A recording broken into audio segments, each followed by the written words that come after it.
Hi mga kaibigan! Welcome and welcome back dito sa ating YouTube channel. So for today's vlog ay meron naman tayong isi-share sa inyo na isa pong tutorial kung paano tayo or paano natin i-alphabetical order yung ating mga applications sa cellphone natin. Kasi minsan ay nagugulahan tayo kung paano natin siya i-alphabetical. So kung gustong matutunan, please keep on watching.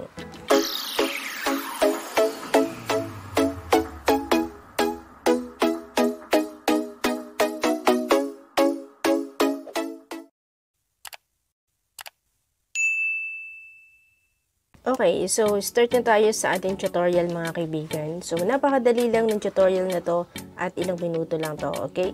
So ngayon ay punta na tayo sa ating cellphone. So depende sa mga cellphone ninyo kasi yung aking cellphone ay Samsung J4 Plus.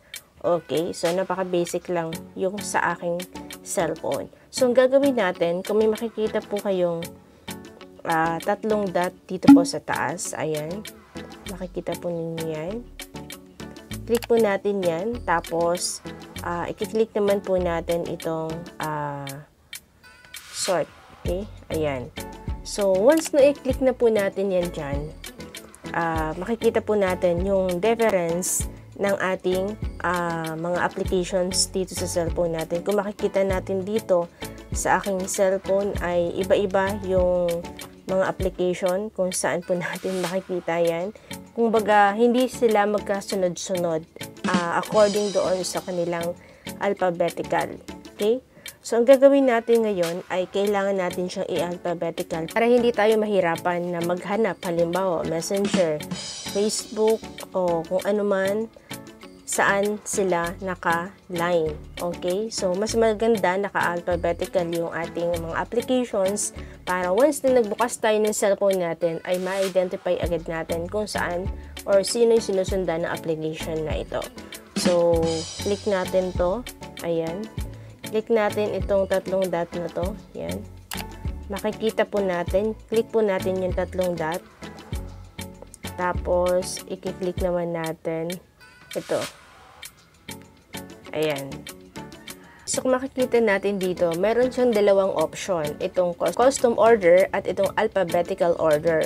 So, kung makikita natin, yan yung custom order. Yun po yung makikita natin dyan sa ating screen. Which is, yun po yung ating application na makikita natin dyan na iba-iba yung kanyang arrangement.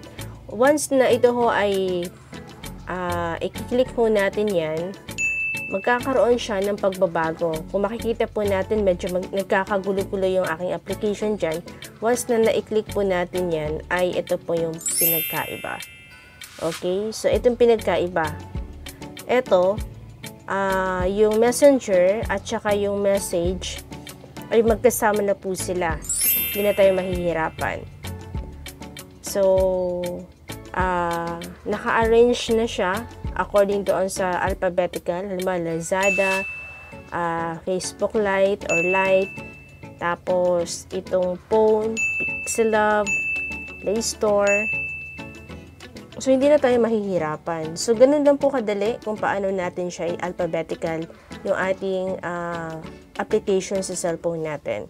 Okay? So, I hope ay nakatulong sa inyo yung ating vlog.